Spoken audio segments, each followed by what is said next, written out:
Good evening, everyone. Welcome back. Episode 4 of the PSNFC podcast. I'm your host, Quinn Blackman. If you look behind me, we have the scarf of the team that is going to the Carabao Cup final. We're going to start right there with the Gunners taking on the Blues of Chelsea this afternoon in the Carabao Cup semifinals. Second leg, Arsenal goes in up 3-2 on aggregate after a 3-2 win at Stamford Bridge a couple weeks ago. Just to kind of break down some initial thoughts about the game. It was interesting. Liam Rowe Sr. Had only lost one game in his tenure with Chelsea, and it was that game to Arsenal in the first leg. So Chelsea's been playing some good football. And they decided to go with the back five today. And I thought that was really interesting because they'd been running a back four for a while, and it really put Cucurella in a true wing back, full back role, and it allowed him to get further up the pitch and play almost as another midfielder. So that was interesting from the Chelsea side. Um, They and some in some other news, this past weekend before the game against Leeds, Bukayo Saka picked up a knock in warm-ups and they called it some sort of hip flexor situation, and he's going to be sidelined for 3 weeks. And that in that game, Noni Madueke came in and covered for him. But so he was out today. Martin Odegaard, I'm not exactly sure exactly what the knock is, but he did not play today either. And that was a big loss because even though Odegaard is talked about negatively in a lot of senses, and I'm starting to lose trust in him, he is still the skipper of this club, and losing your captain and not having him to be able to even come off the bench and give you good minutes in the second half, it made a difference because Arsenal then in turn started Eberechi at that position, and I didn't think he did too well today. So let's get right into it. So the first thing that I wanted to talk about was Arsenal, as everybody knows, is lethal on corner kicks. And on Arsenal's first corner of the game, Chelsea sent three of their forwards back and had them hanging out around midfield, and it gave Arsenal this different look that they had never seen before. And I thought they would have potentially gone back to it.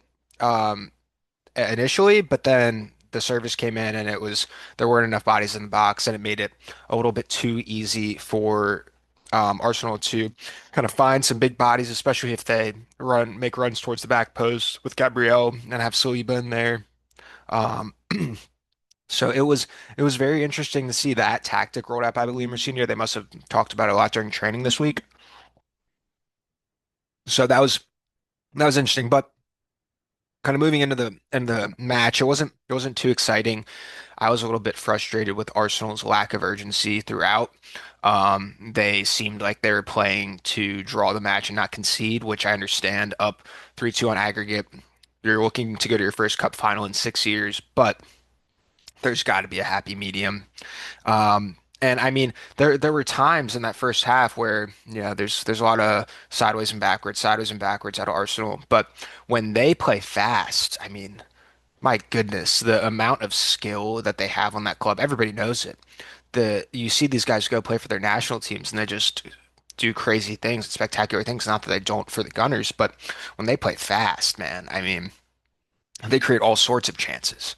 And one of the biggest moments in the of a scenario where they played fast was when they played a ball up towards Victor Gyökeres and had him in his role, and his hold up play is outstanding. And through 35 minutes of the match, he had two touches on the ball, which I thought was a shame because then he got subbed off a little bit after halftime and didn't really seem to have that much effect after coming off such a good run of 4 goals in 6 matches. And I really felt like he could have done more. So I think that moving forward into this weekend, back into league play, that you'll look to get the ball to Gyökeres more, and not necessarily play as conservatively, even though Arteta ball is playing conservatively. Um, But kind of moving forward, in the first 20 minutes of the match, João Pedro, I thought he looked very sharp. He was going up against William Saliba and was, being very physical with him. And when you have a big center back like Saliba is, you have to be physical with him. His first touches were on, and he looked really good. He looked smooth. He kind of has that striker mentality of, um, get the ball to me, I'll make something happen. And he's a player that I really like to watch. And he's strong, he's quick, and like I said, his first touches were beautiful, and he was able to play his teammates off of those balls. Um, Another guy that created some chances and had some space to shoot was Enzo Fernandez, and he put one really good shot on goal. Where another situation where the midfield for Arsenal didn't close out. The man with the ball right outside the 18, and he put a good strike on, but Kepa made a great save. And Enzo is truly dangerous from any area, especially shooting the football, because he's been on kind of a hot streak recently of scoring goals and striking the ball well. Um, and for Arsenal, really, one thing that I did notice that I have here in my notes is from watching the game, I feel like the midfield at least, is hesitant to kind of whip the ball out wide and let in this game, Noni Madueke and Gabriel Martinelli started on the flanks. And I thought every time they had the ball and they were playing direct, that something good happened, and you could get bodies in the box, and you had cutback lanes, and I just didn't see enough of that, and I maybe that came from the manager just to play this game very slow, but it wasn't my favorite because I feel like Arsenal's game is when either if you're going to attack, especially with the way this team's constructed, if you're going to have one attacking midfielder and Declan Rice as a pivot and Zubimendi as a pivot, you're going to need to get the ball out wide, or you're going to have to go through your big number nine and have some hold up play to get your lineup. And I felt like they could have done a better job doing that throughout the game because I thought that Madueke looked really sharp just going against Cucurella. And his first touch, his ability to cut back, but also take it towards the byline and get around and cut back crosses is phenomenal. And it it's kind of a different type of game than Bukayo Saka plays because at times I think that Saka's a little bit too slow to release the ball. So that was one thing that I did want to note. So this game goes into halftime 0-0.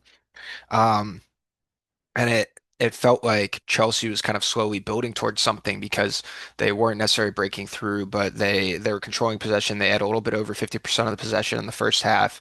And um, they couldn't really generate anything, which I mean goes to show you how good um, the defensive Arsenal is. And I think at times it got a little bit sketchy because Kepa seemed a little bit wary, especially on corners, and when the box would get a little bit congested, he seemed to be a little bit sketchy at times.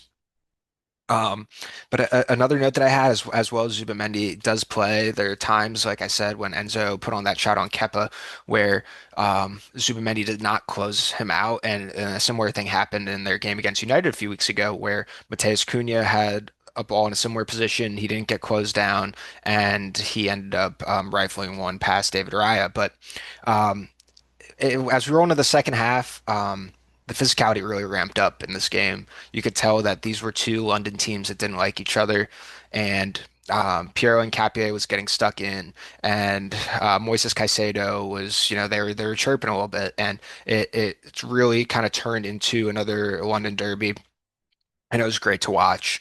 And it got very physical, very exciting. Chelsea started to press a little bit more, obviously needing a goal to try and push the game into extra time. In the 60th minute, Estevao and Cole Palmer came on. I thought it was interesting that in a game like this, where you need a little bit of creativity, that neither of them were on the pitch to start the game. I know that it's it's tough because Chelsea is a loaded squad, and I don't know who you play. I don't think you can play Estevao over, some of these wingers right now in his current form coming back from injury. Cole Palmer hadn't kicked a ball in the League Cup since the final in 24. Um, so it was interesting, but they came on. I thought there was going to be a little bit more of a spark. There wasn't. It just go again goes to show you how well Arsenal's midfield plays defensively with Zubamendi and Declan Rice. Declan Rice is one of the best midfielders in the world right now. Towards the end of the game, when the pressure ramped up a little bit, he was the guy getting stuck in, making tackles, challenging, and really trying to turn the tide of that game in Arsenal's favor. Um, Another thing I wanted to note, just kind of throughout the game as it went on, Eberechi Eze, as I said, he got the start because Odegaard was out. Mikel Merino broke his foot in training and will be out for the rest of the season. So he gets the nod at the 10, and I just didn't really see too much of him during this game, to be honest. He's a guy that I really love in an Arsenal jersey. And I think it's a great story, but sometimes he just looks disinterested and he doesn't look aggressive enough. And again, I don't know if that's coming from the manager, but when Ebbs is really trying to play balls into the channel and find his pockets of space to be able to turn and make something happen. I think that's when he's at his best. But it just seemed that in this game specifically for how they're trying to play, it didn't suit him, and he just looked lost at times. And then continuing on further in the second half, Kai Havertz comes in for Victor Gyökeres. Trossard comes in for Noni Madueke in the 68th minute. And those are, especially Leandro Trossard, he's a guy who can really defend and is very good also in hold a play on the wings and is able to kind of freely flow kind of around the pitch, not necessarily stay. He came in and played on the where did he came in and played on the right. No, he came in on the left and Martinelli moved over to the right. But either way, Trossard is just he's a great player and I'm really happy Arsenal hold on to him. Another substitution came on in the 75th minute. Garnacho comes on, and he really didn't play well today. It just he was careless with his possession and ended up turning the ball over a few times in the attacking third, and just didn't really have his best stuff today. But then in the 77th minute.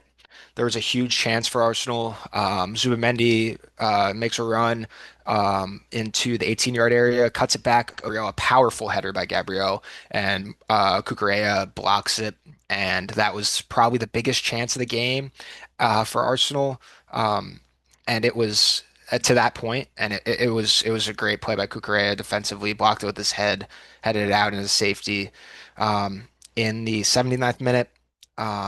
There was a another big opportunity for Chelsea this time. Nketiah fouled Esteval right outside the box, and it got blocked. The free kick was blocked by Cole Palmer after it felt like it took 5 minutes to take it because there was a lot of discussion about if the wall was too close or if the Chelsea players were too close to the wall. Um, but then the game kind of got very dicey towards the end. Not in a chance in the sense of scoring opportunities all the time, but Chelsea had the ball in their attacking third for most of the last 5 minutes.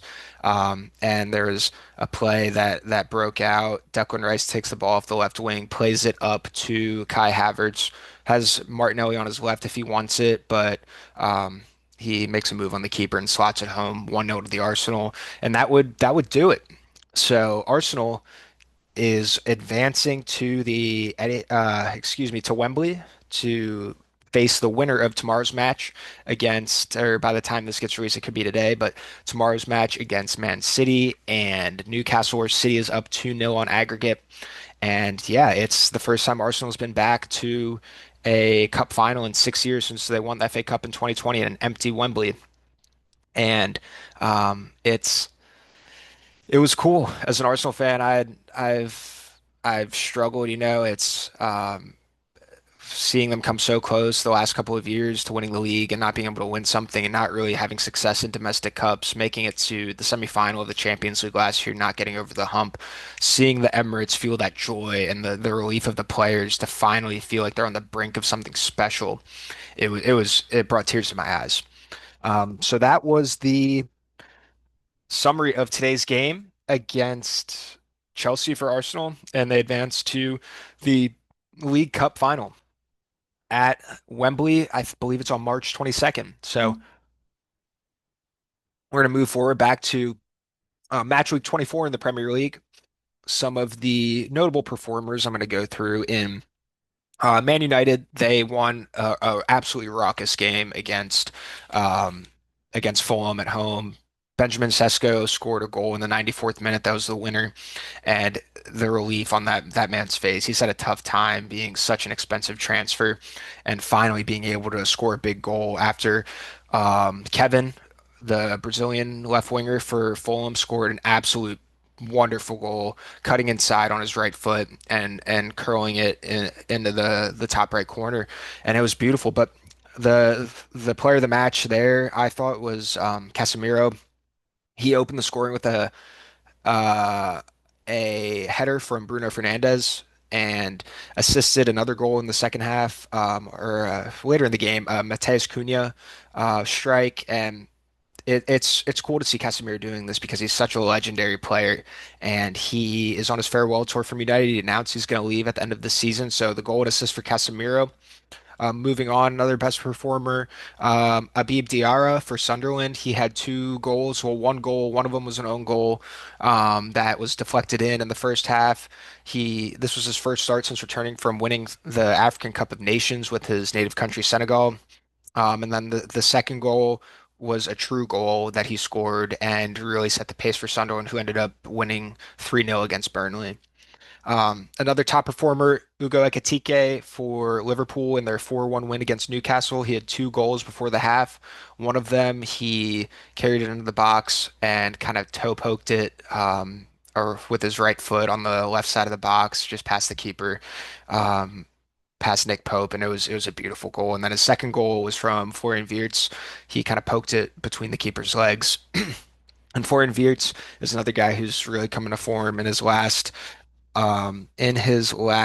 11 games, Florian Wirtz has 6 goals and 3 assists in all competitions and has really been coming into form for the Reds. Um, Continuing on, some other top performers, Noni Madueke in against Leeds. Arsenal beat Leeds 4-0. Madueke is a late start because Bukayo Saka, as I mentioned earlier, tweaked his hip in warm-ups and wasn't able to go. So Madueke follows this up by assisting the opening goal to Martin Zubamendi. A header, he crosses it, kind of cuts back inside onto his left foot and plays a beautiful ball. And Zubamendi, free header, just nets it. And then the second goal that was originally called an own goal was an Olympico off a corner, um, direct right at the keeper who kind of punched it off his own bar and in, but they later gave Madueke the goal, which was his first goal in an Arsenal shirt, which is really cool for Noni. And one other player I wanted to talk about who had an unbelievable game was Dominic Solanke, who had 2 goals in the second half. Against City. City go up in the half, up 2-0 after goals from Ryan Cherky and Antoine Semenyo. And Dominic Solanke scores two beautiful goals. One of them, if you haven't seen it, go look it up. It was a cross that he kind of scorpion kick back heels right over Donnarumma, who gets a hand on it somehow, and it still finds its way into the net. And it was beautiful. It was beautiful. And the Spurs did the Gunners a favor, stealing a point and putting Arsenal up even further in the league. Some more thoughts for match day 24. Um, at what point do Manchester United start to think that Michael Carrick might be the permanent manager for them? Because he's won their last 3 games in charge against City, Arsenal, and Fulham, and he's just looked like he's brought life back into Manchester United, and it's really awesome to see. Excuse me. Um, as I said, Spurs, they do us a favor, do the Gunners a favor, and draw City 2-2. The Spurs actually got booed off in the first half, and then come back and end up taking a point. And Ryan Cherky, as I said earlier, scored a goal, and it was just a beautiful goal inside the 18. Just a low-driven shot into the bottom left corner of the net past the keeper. Um, uh, Moving forward again to the Gunners against Leeds, Victor Gyökeres, I thought he was phenomenal in this match. Despite his struggles today, as I said, I think it was just kind of the flow of the game. It wasn't really meant for him with how defensive Arsenal is being. But in his last 6 matches, these are his match ratings. He's had an 8 against Leeds with a goal, an 8.8 against Kairat in the Champions League with a goal and an assist, a 5.8 against United, but then a 7.1 against Inter in 15 minutes in the Champions League with a goal, a 5.5 against Forest, and then 8.2 the last time they played Chelsea in the League Cup with a goal and an assist. Um, and then again, Noni Madueke is great cover. He was there's a lot of negative press against him when Arsenal paid so much money for him, but he's seemed to be worth every penny so far. He's been great cover for Bukayo Saka. It kind of offers a different change of pace out there on the right wing, and just had a great game. And then in Liverpool, Liverpool against Newcastle. Some more notes I have. Anthony Gordon scored a phenomenal goal. A boyhood Liverpool academy player. Didn't celebrate. Who knows if that's because he wants to go to Liverpool in the future, and if he wants to be a player, doesn't want to have any negative memories of him, or if it was more because he had been with their academy, or it also could have been just him trying to play it cool. Um, Hugo Ekitike, as I mentioned, had a brace. Florian Wirtz played great, and Ibrahima Konate scored in added time at the end of the game, and this was very emotional for him and all of Anfield because 8 days prior, Ibrahima Konate's father's funeral occurred. His father tragically passed away, and you could see after he scored the goal, just the emotion running through that stadium and running through the player, and just started tearing up on the pitch, and it was a beautiful moment. So overall, those are all of my thoughts for match week 24. Some more, the next thing I want to move into is the transfer news that we've seen recently. So, to begin, Fulham signed Oscar Bob from Man City until the 2031 summer, for an undisclosed fee, which is a very it's an exciting signing for Fulham because anybody you get from City, especially a young player like Oscar Bob, could very much so make a difference. And they're kind of taking a shot in the dark at him. And I think that he could very much I mean, he's going to get a lot of minutes there. And I think that's what the player needs at such a young age. Some other news, Max Dowman, the Arsenal wonder kid, 16 years old or 15 years old. It's unbelievable, but he signed a pre-contract agreement with Arsenal. I think it's when he turns 16 16 or 17 this December. He'll sign a full-time professional contract with Arsenal, and that's just going to be something very special. He's a phenomenal player and has absolutely dominated all of the youth U21s for England, U17s, just every level he has dominated, and that's going to be a very key player for Arsenal moving forward. He drew on some interest from Real Madrid, but Arsenal is not going to let him go. He's the future of the club. Palace for $66 million signed Jorgen Strand Larson from Wolves. And this is a guy who does not have that many goal contributions this season, albeit Wolves are a historically horrible Premier League side this year, guaranteed pretty much to go down. But this will be interesting. And it's Palace has seen a poor run of luck recently, just with Mark Gahey leaving, Oliver Glasner announcing he's going to leave after the season. Obviously, Eze is gone, and Michael Olise. And then also, there was a deal that was supposed to go through for Palace with John-Philippe Mateta, who was supposed to go to AC Milan for around $30 million. But there was an issue with his physical, so the striker is going to stay at Palace for the foreseeable future, at least until the end of the season. Which is it was just a bummer for everybody because I think Palace needed to kind of reset a little bit, and if they needed the money, needed the funds, but also for Milan, they would have liked a striker like that, and also for the player, he would have liked to go play some meaningful football over in Italy. Liverpool have agreed to a deal in the summer for Jeremy Jacket from a 20-year-old center back from Rennes in France for 60 million euros. And he is a phenomenal player, and that is going to be one of their future stars for Liverpool.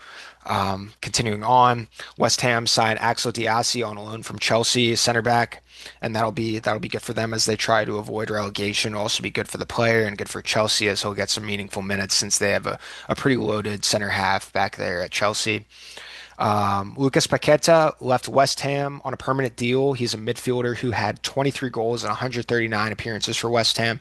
He goes to the Brazilian side Flamengo, and that'll be good for him. A Brazilian native, and it's just one of the biggest clubs in the world. If you don't know, if you're not familiar with Flamengo, they have one of the greatest atmospheres. That Brazilian league is just phenomenal, and it's going to be fun to watch. That's actually the club where Jorginho signed from Arsenal this past summer. So adding another elite level midfielder is going to be big time for Flamengo.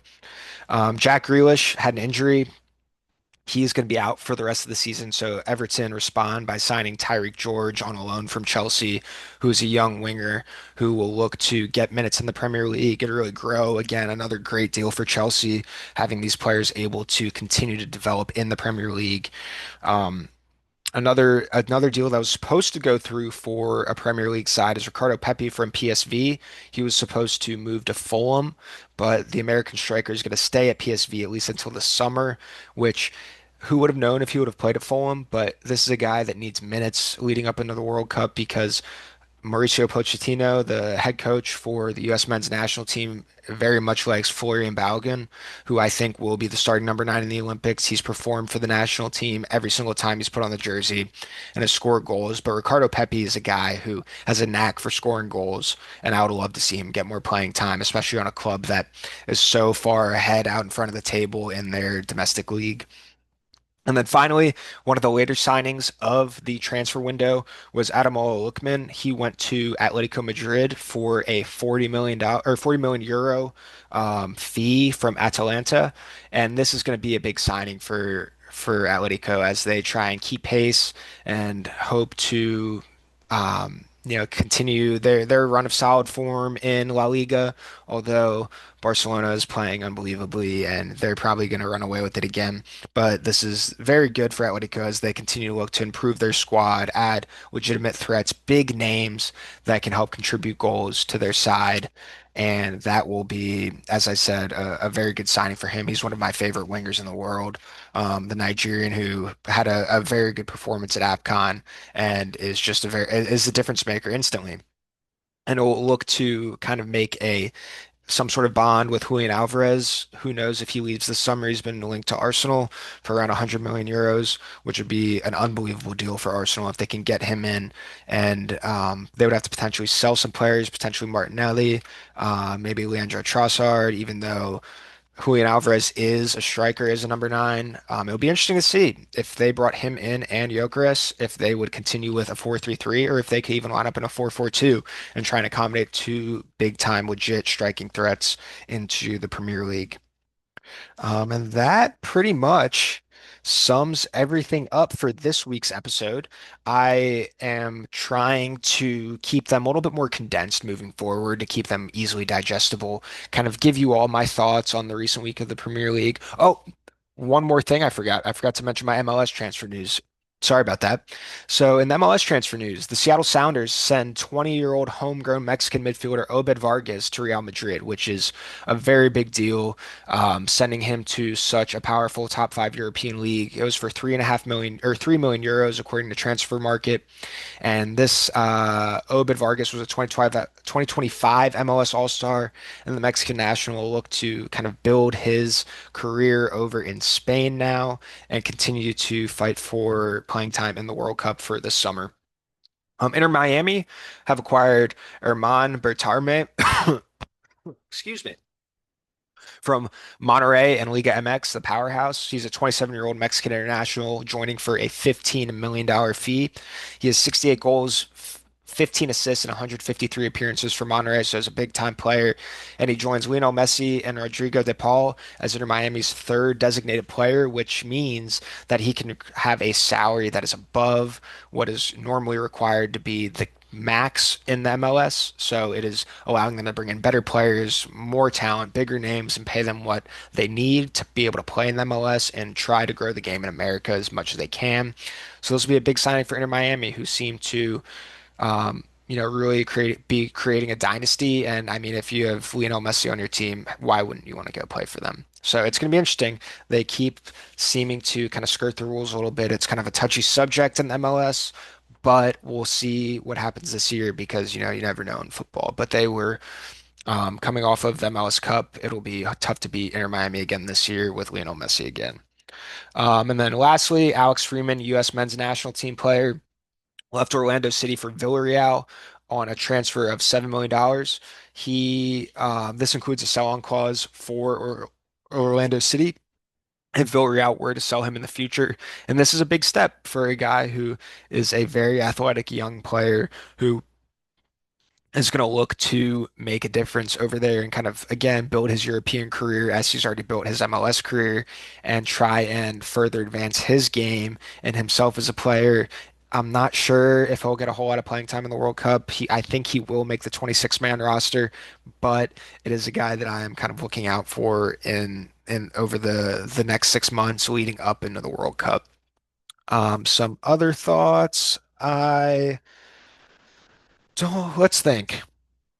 I'm going to cover some U.S. men's national team on the next episode. I need to gather some more thoughts, do a little bit more research as we get ready for the World Cup. I am going to a friendly at the end of March between the U.S. and Belgium, so which will be awesome because I'll get to see the Leandro Trossard play, who's the left wing for Arsenal, my favorite team, and that'll be a great experience. I'm going in Atlanta, and I'll get to see. Hopefully, they'll bring a full squad of U.S. men's national team players. I'd love to see Christian Pulisic and Balogun and Chris Richards and Anthony Robinson all there. And Weston McKennie is playing out of his mind right now, kind of playing as a shadow striker at Juventus. So I'll cover more of that in a later episode. I'm going to do one exclusively on the U.S. men's national team to put out some content about that. And I hope you all get more in the know leading up into the World Cup if you're new to football or soccer. And just kind of, I'm here for all the viewers and all the listeners to try and really build their knowledge because if you don't know, I played soccer until I was in second grade. And my childhood best friend growing up was a big football player. So we are a soccer player and we watch all the men's national teams games growing up. He really got me into soccer, but it's really grown over the past couple of years. I studied abroad in London, got to see the Emirates and my love for the game has really just taken off. So that's a little bit of my backstory again for those of you that are new to the channel. And yeah, so I will see you all next time. Keep an eye out for the next episode that will be dropping sometime next week. I'm going to do some Premier League. I'm going to do a little bit of U.S. men's national team and other news now that the transfer window is over. So thank you all again, and I will see you next time.